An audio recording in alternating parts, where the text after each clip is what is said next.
I decided to come to my local library today because I have officially developed cabin fever at my house. It's very cozy, very comfy, but I woke up today and all I wanted to do was lay down on the couch, and quite frankly, I can't afford to do that. So, I have to admit though, this is one of those moments where I definitely miss having a campus to go to. It is one of the downsides of being an online student, but it's okay. I've made my peace with it. I also remembered to bring my headphones today because last time I was here, there was a lady speaking on the phone and she was on speaker the whole time and I could not for the life of me concentrate. So, not making that mistake again. I have 2 exams coming up. I have an exam on Sunday for physics and I have an exam on Monday for Calc 3. So I definitely need to focus. I have about 5 days left until my first exam. Let's go.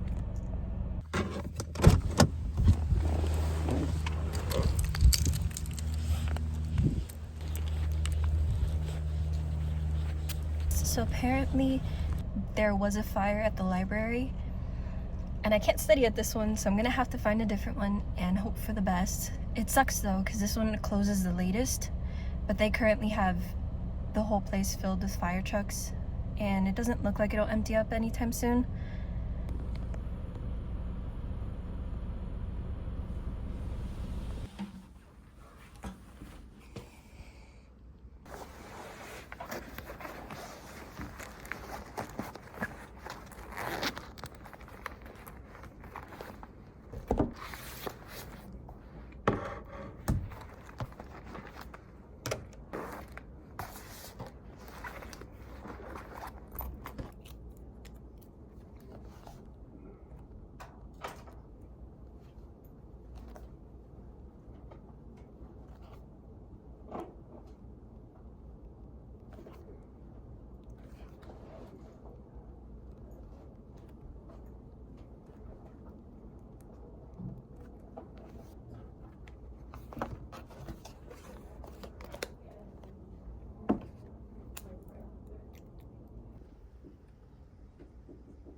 I'm officially back in my car and that went so much better than I could have anticipated. I got everything done that I needed to do.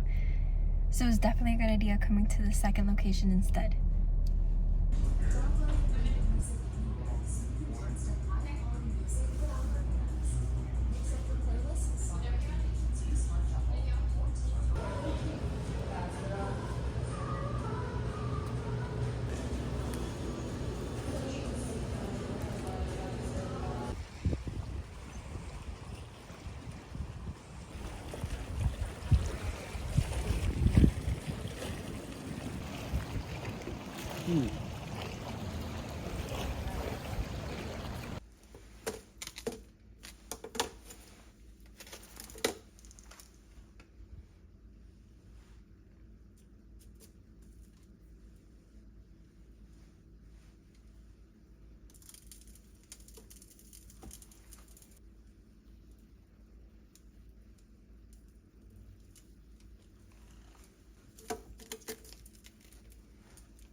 I have about 2 hours before my next class today, so the idea is to finish reviewing some stuff that I have left for the chapter that I have to get done today, and then attend class, which ends at about 9:30ish, and then hopefully I don't have to keep studying after that because I do value a good night's rest, but worst case scenario, I might have to do that as well. So let's get to it.